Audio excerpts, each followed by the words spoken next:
this is how his story and my story collide. Yeah, difficult. I haven't even properly finished writing this. So this is called A Tale of Three Rivers. Please excuse my Guyanese accent. I'm gonna try, right? They call it the land of many waters, but here's a tale of three rivers, and how they intertwine to reflect my life's many mirrors. The river Ganges baptized my heart, as my soul floated down the Nile. The river Thames tore my dreams apart, so I put the West on trial. Water no get enemy, but I'm yet to see Jahaji by, so I now speak the language found in the color of my teardrops. I'm half African and half Indian. I've got two rivers soaked up in the violence that saturate my traditions, while the third flows through my mind in silence via Britain's educational system, where they teach you to spread hatred, but with a smile. I grew up in London in the 1970s, hearing Guyanese whispers around family tables. My uncles had inebriated blisters that tripped on echoed graveyards, candlelit with shots of El Dorado, golden flickers of suggestion. By the first rule of the plantation is they choke your independence.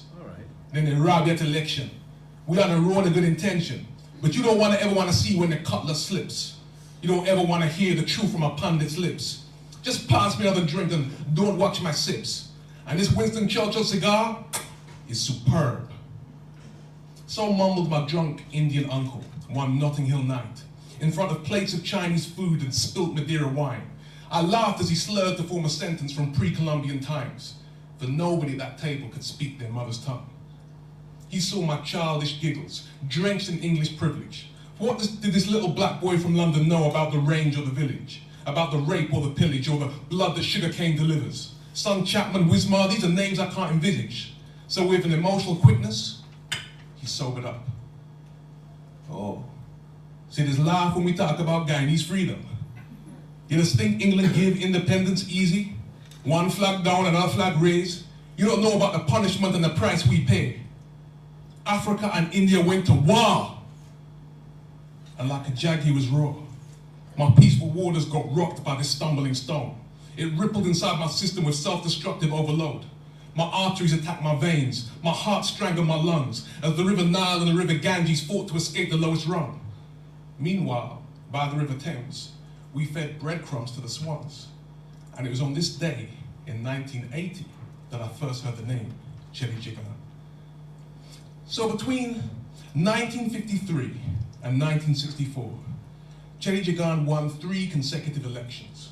With a Marxist agenda, he thundered for independence because he read history, and history was a weapon. He knew Africans moved 100 million tons of dirt to reclaim Guyana from the sea. And Indian backs were put to work, plantation charm is sugar sweet. And Amerindians were dispersed by whites, Chinese, and Patagui. And if something's gonna take away all this indentured hurt, it's gotta unite Alawi. For there's no point in shouting at the lock unless your voice provides the key. And Cheddi tried to turn the handle on the door and open up democracy. But there were some things he couldn't foresee. Did he think the river Thames wants the river Nile and the river Ganges to agree? And inspire the river Amazon to arise and raise its tides to flow more free? You don't think that the CIA and MI5 will split these rivers into streams?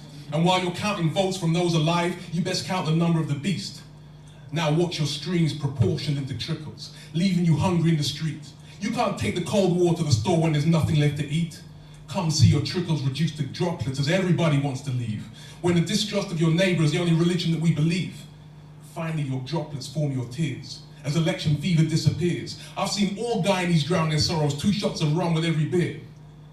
They call it the land of many waters, but I brought you the tale of 3 rivers and how they intertwine to reflect my life's many mirrors. Perhaps the legacy of Cheddi Jahan is yet to be defined. For one day the Essequibo, the Berbice, and the Demerara will resurrect and speak their minds. Thank you.